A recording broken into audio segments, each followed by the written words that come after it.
Talking to Jennie McCormick, she likes things that fly and whiz about in space, in fact, and she's followed a single passion, and it's opened all sorts of doors to her.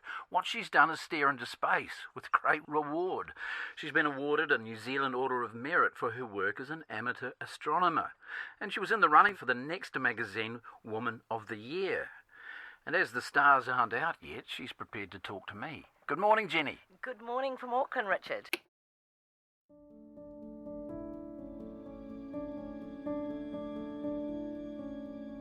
So the turning point for me when I really decided that I wanted to learn more about astronomy was when I was given an old pair of binoculars that my stepfather owned. And he said, Jennie, take these binoculars and go and check out the night sky. And I took a blanket and took the binoculars and went down onto the grass, which was wet, lay down on it, and I remember thinking, holy, and put the binoculars up and just scanned, and all of a sudden there were these dusty, cloudy things. And I remember thinking, what the hell is that? What are those? I left school at 15. We'd come to Auckland. I was a 15-year-old, so I was quite feisty. Didn't like school, didn't like mathematics at all. So she didn't have a extended traditional education. I think she left when she was 14 or 15, which is really when you start to study those sorts of sciences and all that sort of stuff. So I'd say, of course, it was a challenge.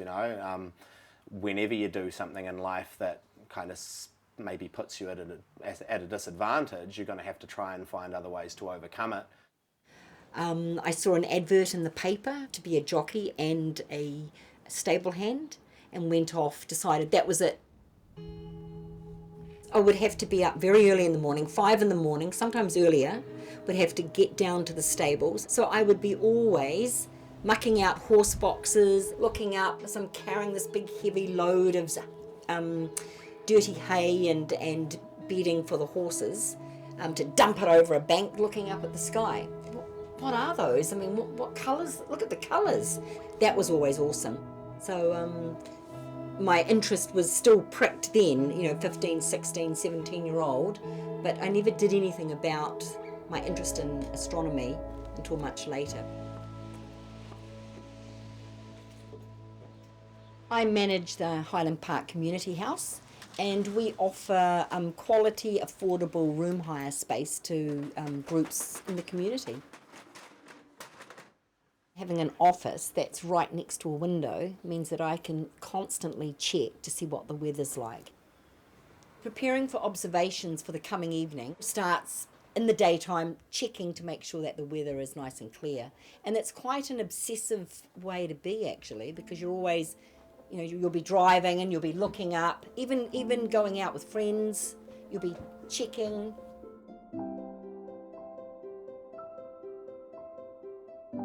By joining the Auckland Astronomical Society, I learnt all about where stars were, what stars looked like, what they were made of, etc., by actually just doing and being with the people who had the same interest in astronomy as I did.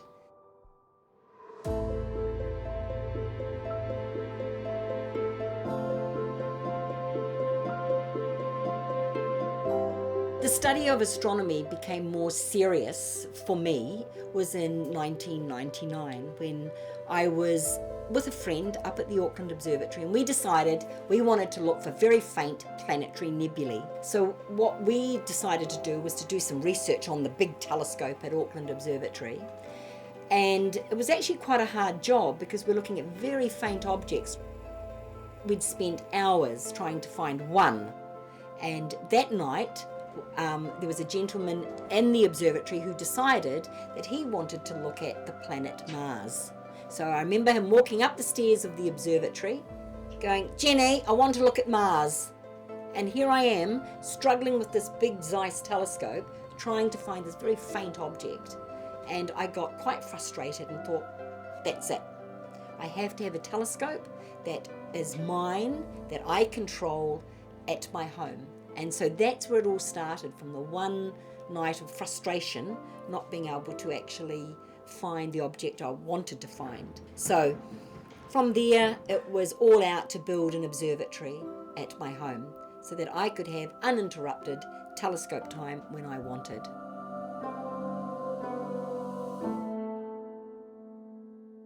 Watching Mum and her friend and her then partner kind of all work together to build this, what is now this little amazing structure. It was really fun.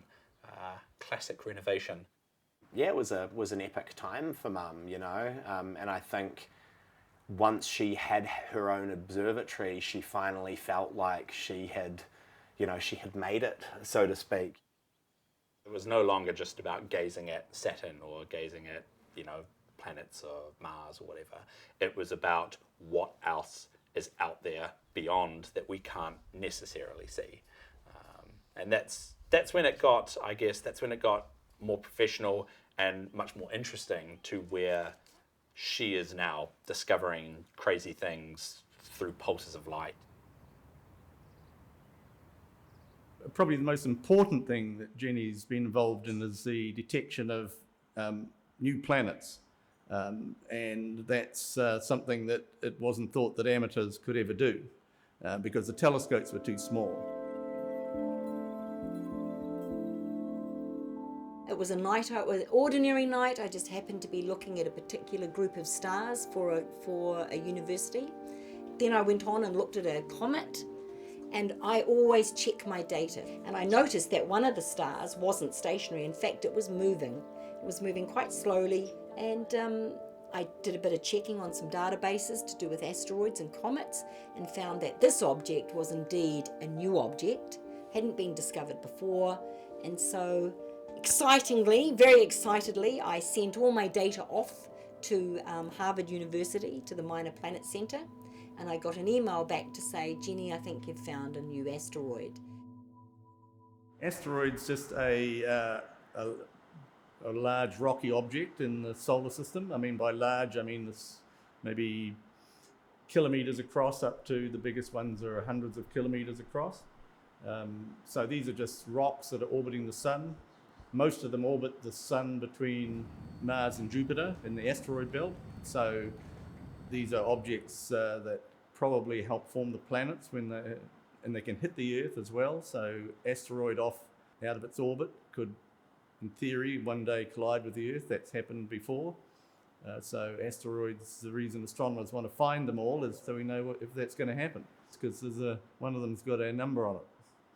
One day they'll hit the Earth. So, it's a good thing to be doing. If I hadn't have checked my images, I would never have discovered the asteroid, which is now known as New Zealand. So it's officially New Zealand. So it was pretty exciting. People who work hard make their own luck. Jennie was out there with a telescope working in the middle of the night, and if she hadn't been doing that, she wouldn't have found it. That's lucky, maybe, but it's hard to find new asteroids now because most of the brighter ones, which you can find with smaller telescopes like hers, have already been found. So the fact that she found one, which was very faint and distant, was quite an achievement. My mum is one of those people who found out very early on she had a passion and she pursued that passion. It was obviously really fulfilling for her, and she's had these successes along the way. To see her achieve this amazing success has just been a really, really prideful journey for me.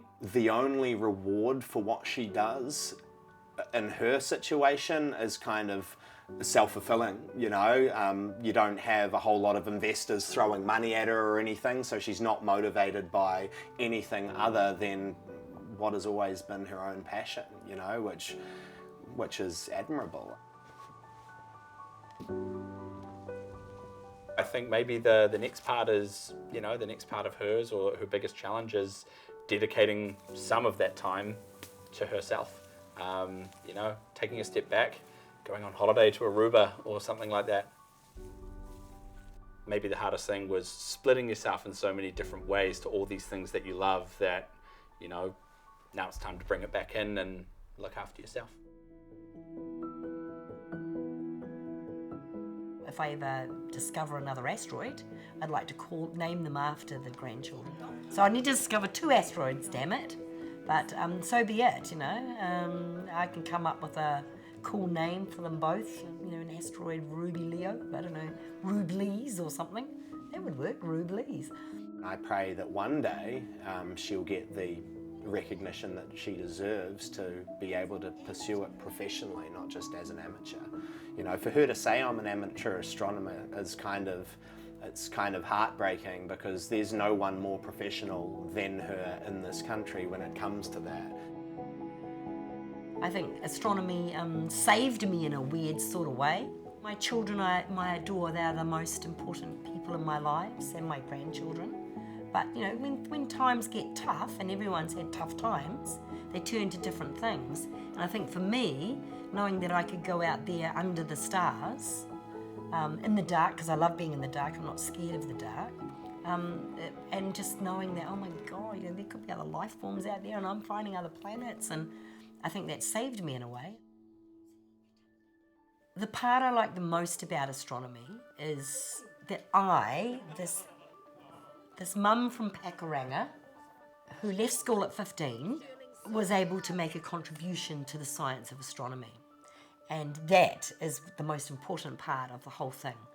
It's, you know, the benefits come, as I said before, by finding planets, by discovering an asteroid, being on scientific papers, but it's making that contribution to the science that I never thought I'd ever do when I walked out of those school gates when I was 15. Who would have thought?